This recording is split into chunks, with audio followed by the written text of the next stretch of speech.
Hey everyone, Chuck from Functional Fly Tying, and if you really want to have some fun and start an internet border skirmish like nothing you've ever seen before, wander innocently onto a fishing Facebook page or a chat room that is oriented towards fly tying, and just put out the question, hey, what kind of vise should I buy?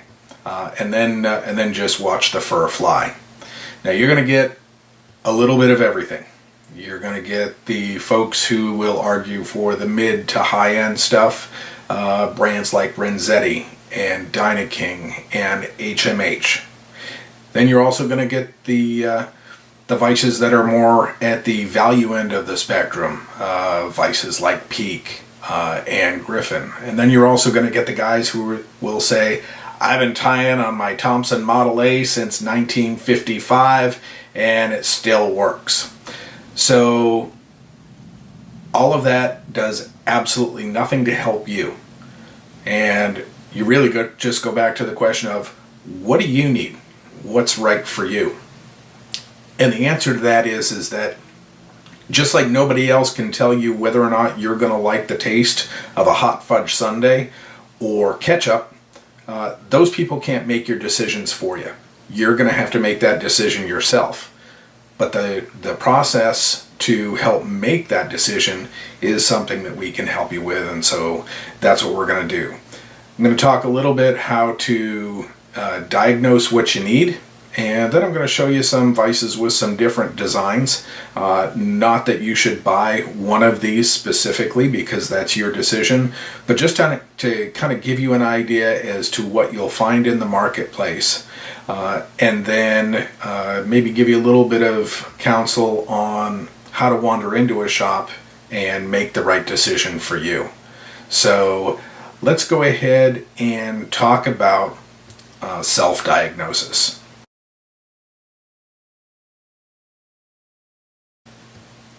So the first thing that you have to figure out when you're trying to decide what vise to use is, what kind of flies do you tie? Are you tying primarily trout flies, in which case safe to say that the majority of your flies are going to be from size 10 to 22s, and then maybe the occasional bigger or smaller hooks, maybe down to 24s and 26s if you like to fish some high mountain streams? Or are you tying mostly for saltwater, in which a size 6 or 8 hook might be the smallest hook that you'd ever tie on, and you may be tying up into the 2/0, 3/0, 4/0 range? Or are you getting into like Atlantic salmon flies, where smaller hooks, you could go down to 10s or 12s, but you might also, if you get into the full dress thing, you might start tying on 5/0 to 7/0 hooks. So think about what kind of flies you're going to tie first of all, because that'll help dictate and help you narrow down what you need in a vise, because there are certain certain vices, that are only going to go down to a certain range or up to a certain range.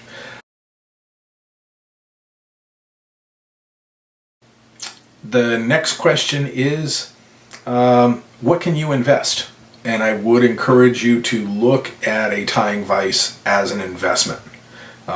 This is something where if you make the right decision, well, for example, I've got a vise here that I got as a Christmas present in 1976. I've probably put well over 50,000 flies through it, and I know other tyers using the same one who have done 10 times that, and it still works. If you're just going to tie on a casual basis, you might be able to get away with that sub $100 vise. But if tying is something that you really enjoy and it's a significant part of your spare time, I would encourage you to set some money aside and make that one-time investment that will last you for a much longer period of time. I can't tell you how many times I've had people come into a novice class and try to scrimp on a vise, buy something that was $30 or $40, and then they sit down, they pull it out of the box, they're all excited, and then after 5 or 6 months, they realize that that $30 or $40 vise just doesn't hold the hooks as securely as the guy sitting next to him who's got a nicer vise. And they start looking around to see what else is there, and they realize that they just kind of scrape the bottom of the barrel. So then what happens is now they go out and they'll spend that $200 on a nicer vise to get the features that they want.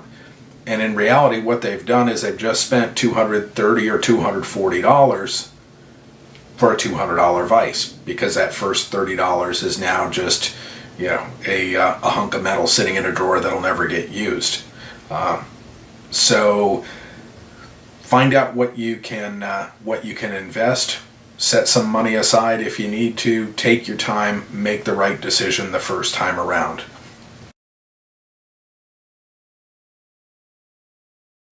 The second thing is, do you want a C-clamp configuration or do you want a pedestal configuration?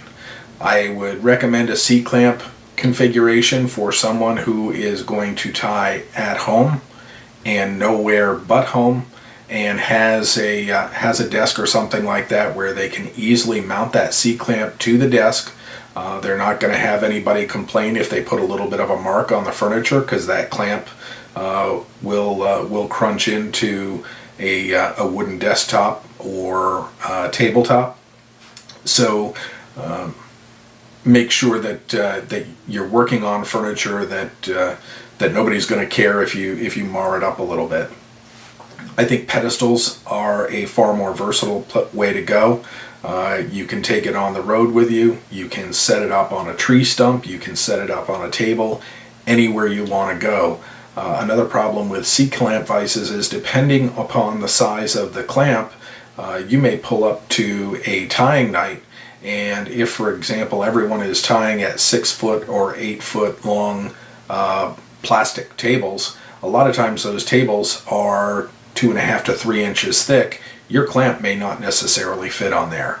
So again, for maximum versatility, I'd go ahead and take a look at going with a pedestal configuration.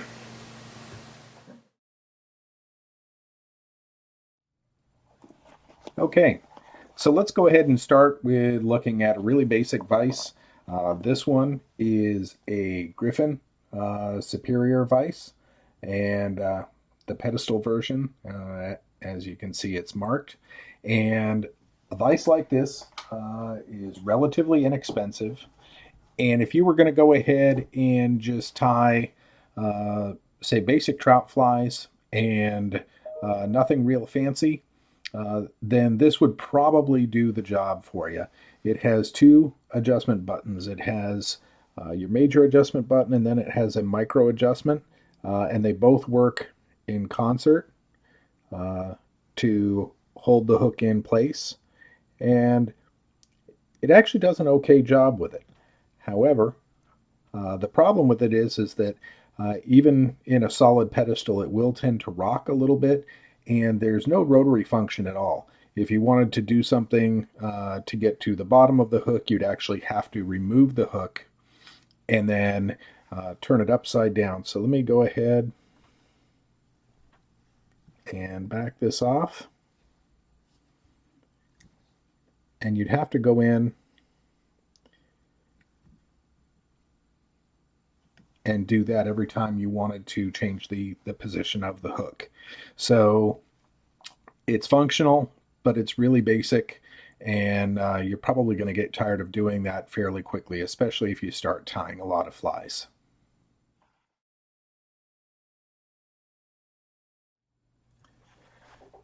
Next up, we have what you'd call a semi-rotary vise.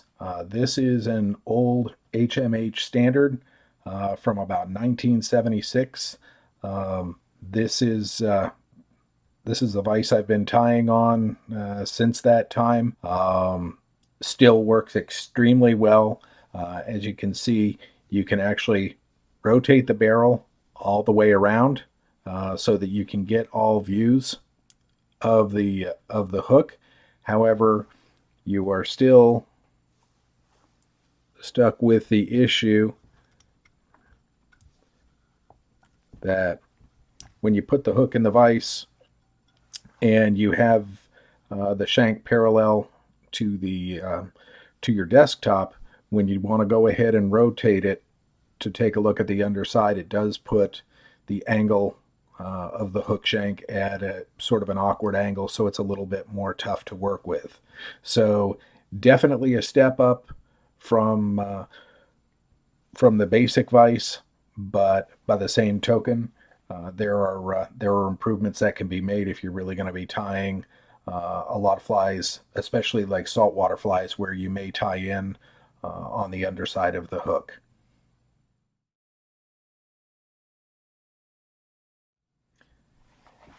And finally, we move on to a more modern vise. This is the HMH TRV, and with this one, you can see that the design is completely different. Rather than having a straight shaft coming up out of the stand rod, now you have a curved configuration so that the jaws actually come up and grab the hook almost from the underside of the hook right in at that ideal hook mounting position. And from here, I can make all sorts of adjustments. The vise will rotate on the pivot point set on the Allen screw on the stand rod, so I can flatten that out, or I can put it up at more of an angle if I like. This knob here also makes an adjustment so that I can swivel the jaws at more of an upward angle if I choose to do so.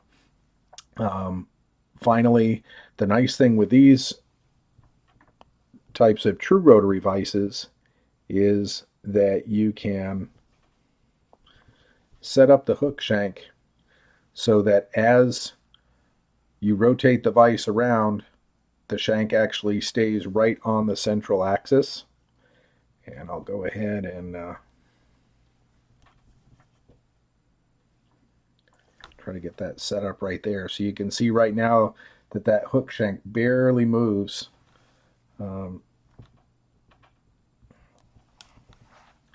So that makes things much, much simpler when you are trying to wrap flosses or tinsels and you want to rotate the hook and not the vise.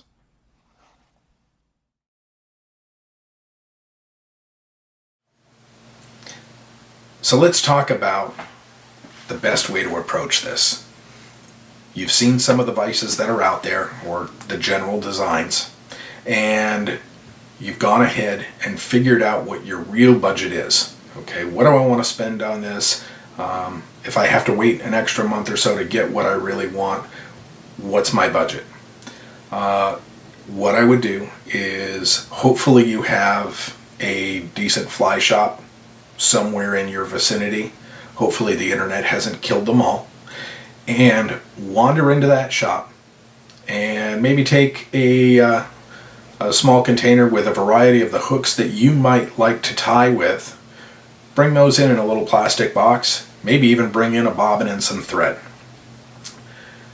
First of all, talk to the people who work at the shop. Ask them if they tie.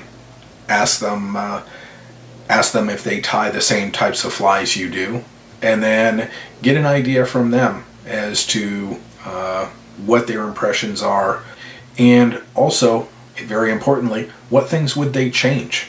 What are the things they don't like about the vise that they're using?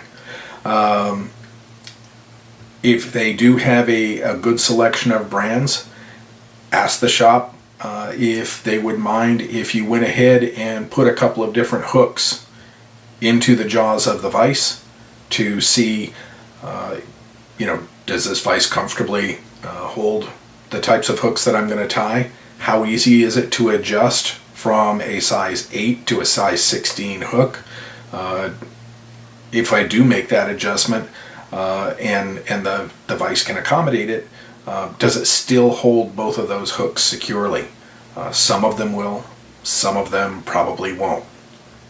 So, and then also, how solid does the vise feel to you? I kind of attribute it to I want to buy a tool, I don't want to buy a toy. And so something that feels, for lack of a better term, cheap and flimsy, that's not something that I'm thinking is going to last me for 10 or more years. I want something very solid, something very substantial. Finally, after you've done all this, the question I would ask is, did any one of these vices speak to me? Okay, there are different configurations, there are different features in the vise. Some will just flat out feel more comfortable to you in terms of the way your hands rest on the vise or as you're tying. Some may not feel quite so good. So if you find one that really feels good to you, then figure out if you can make the investment to own that vise. That's the one that you're going to be happy with and you're going to walk away without regrets. If they all felt more or less the same and you're like, yeah, okay, I looked at 3 or 4, no big deal, no difference, then fine. Go with the one that is most cost effective for your price point, and maybe it's not going to be that big of an issue for you. So I hope this helps, and if it does, then great. I wish you all the best of success in trying to find your vise. And if, on the other hand, now you want to move on to a pedestal that will give you all the features that brand new vise is worthy of, then please come take a look at my website, www.functionalfly.com. Hope this helps, and good luck with your time.